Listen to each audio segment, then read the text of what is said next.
हर हर महादेव। सभी साथियों को नमस्कार। साथियों, जैसे ही कुंभ का समय आता है तो एक बहुत अच्छा उत्साह सभी सनातनी भाइयों में देखने को मिलता है। और यहाँ चर्चाएं शुरू होती हैं कि ये वाला अखाड़ा पहुंच गया है, वो वाला अखाड़ा अपना पेशवाई कर रहा है। तो आज हम अखाड़ों के बारे में जानेंगे। तो अखाड़ों का जो इतिहास है वो आदि गुरु शंकराचार्य से शुरू होता है।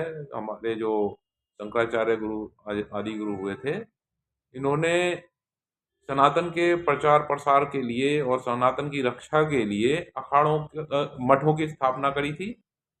और उन मठों की रक्षा के लिए अखाड़ों को स्थापना। तो आदि गुरु शंकराचार्य ने जो चार मठ स्थापित किए थे वो बद्रीनाथ, पुरी, रामेश्वरम और द्वारिका देश के चार कोनों में हुआ करते थे। और इन चारों मठों के लिए उन्होंने अखाड़ों की स्थापना करी थी। जो हमारे अखाड़े होते थे, अभी भी होते हैं, उनमें सुदृढ़ शरीर के साथ शस्त्र और शास्त्र का ज्ञान लोगों में प्रचारित प्रसारित किया जाता था। और हाँ, एक सैनिक क्योंकि एक पूरी कम्युनिटी तैयार की जाती थी जो कि सनातन की रक्षा के लिए सदैव तत्पर रहती। तो जैसे जैसे समय के साथ बदलाव हुआ, विचारधारा लोगों में बदलती गई। तो जो हमारे चार अखाड़े शुरू में हुआ करते थे, वो उनकी संख्या धीरे धीरे विचारधारा के आधार पर बढ़ते बढ़ते आज की डेट में 13 हो। इनमें जो 13 हमारे अखाड़े हैं उसमें 7 शैव, 3 बैरागी वैष्णव अखाड़े और 3 उदासीन अखाड़े। तो जो हमारे शैव अखाड़े हैं, ये साधुओं की वो कम्युनिटी, इनमें ग्रुपिंग्स आती हैं जिनमें जो भगवान शिव को के उपासक होते हैं और शिव को मानते हैं और उसके अकॉर्डिंगली अपने व्यवस्था इन लोगों ने बना रखी है। जो हमारे बैरागी वैष्णव अखाड़े हैं 3, इन्होंने ये जो है भगवान नारायण या उनके अवतारों के अनुयायी होते हैं और इन्होंने अपनी परंपराएं बना रखी हैं। और हमारे 3 उदासीन अखाड़े भी हैं। जो उदासीन अखाड़े हैं ये थोड़ा बाद में अस्तित्व में आए। सिख धर्म से भी काफी प्रभावित हैं उदासीन अखाड़े। और इनका भी एक बहुत वेल सेटल्ड और वेल डिफाइंड एक सिस्टम बना हुआ है। तो साथियों, हमारे जो शैव अखाड़े हैं उसमें आते हैं श्री पंचायती अखाड़ा महानिर्वाणी, जिसका हम कह सकते हैं कि हेडक्वार्टर प्रयाग में है। दूसरा है श्री पंच अटल अखाड़ा जो कि वाराणसी में है। और जो हमारा अटल अखाड़ा है ये बनारस में जो काशी विश्वनाथ मंदिर है उससे के पास में ही है। और इनका उसका मंदिर की देखभाल और रख रखाव का जिम्मेदारी इसी अखाड़े की। तीसरा है हमारा श्री पंचायती अखाड़ा निरंजनी, जिसे हम निरंजनी अखाड़ा भी कहते हैं। इसका जो मुख्यालय है वो भी प्रयाग में ही है। चौथा है श्री तपोनिधि आनंद अखाड़ा पंचायती, जिसे आनंद अखाड़े के नाम से जाना जाता है। ये मुख्यालय इसका त्र्यंबकेश्वर नासिक में है। पांचवा अखाड़ा है श्री पंच दशनाम जूना अखाड़ा, जिसका मुख्यालय वाराणसी में है।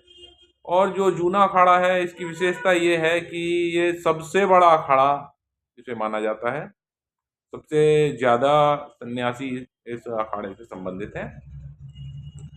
छठा है हमारा श्री पंच दशनाम आवाहन अखाड़ा, जिसका मुख्यालय भी वाराणसी में है। सातवां है हमारा श्री पंचदशनाम पंच अग्नि अखाड़ा, जिसे अग्नि अखाड़ा भी कहते हैं, और इसका मुख्यालय जूनागढ़ गुजरात में। ये हमारे 7 शैव अखाड़े हैं। इसके अलावा हमारे जो 3 अ, वैष्णव अखाड़े या बैरागी वैष्णव जिन्हें हम कहते हैं, उसमें है एक श्री दिगंबर अनी अखाड़ा, जिसका मुख्यालय सांभरकंथा गुजरात में है। अगला है श्री निर्वाणी अनी अखाड़ा, जिसका मुख्यालय अयोध्या में है, जो अयोध्या में निर्वाणी अखाड़े के नाम से फेमस है। और 10वां हमारा अखाड़ा बनता है श्री पंच निर्मोही अनी अखाड़ा, जिसे निर्मोही अखाड़े के नाम से भी जाना जाता है, और इसका मुख्यालय मथुरा में है। इसके बाद में हमारे जो उदासीन अखाड़े हैं, इसमें है 11वें नंबर पर श्री पंचायती बड़ा उदासीन अखाड़ा, जिसका मुख्यालय प्रयाग में है, और इसे हम बड़ा अखाड़ा के नाम से भी, बड़ा उदासीन अखाड़ा के नाम से भी जानते हैं। 12वां है श्री पंचायती अखाड़ा नया उदासीन, इसे नया उदासीन अखाड़े के नाम से जाना जाता है। इसका मुख्यालय हरिद्वार में है, कनखल में। और 13वां अखाड़ा है श्री निर्मल पंचायती अखाड़ा, जिसका मुख्यालय भी हरिद्वार में है और कनखल में ही ये स्थित है। इसके अलावा हमारे कुछ और अखाड़े भी बीच में आते हैं अस्तित्व में। उनमें कुछ इम्पोर्टेंट है माईबाड़ा अखाड़ा, जो कि विशेषकर महिलाओं का अखाड़ा हुआ करता है, और 2013 के कुंभ के दौरान इसका विलय जूना अखाड़े में कर दिया। और अभी रिसेंटली सुनने में आया था किन्नर अखाड़ा, इसको भी एक अखाड़े के रूप में जाना जाता है, मगर इसको पूरी तरह से मान्यता नहीं मिली है, और 2025 के महाकुंभ के दौरान इसका भी विलय जूना अखाड़े में कर दिया गया। तो साथियों, ये हमारे अखाड़ों के नाम और अखाड़ों की बेसिक जानकारी थी। आगे हम इनके डिटेल्ड जानकारी और अखाड़ों के संचालन और इनके पदाधिकारियों के मनोनयन या चयन के बारे में फिर कभी सी वीडियो में बात करेंगे। इसी के साथ हर हर महादेव, हर हर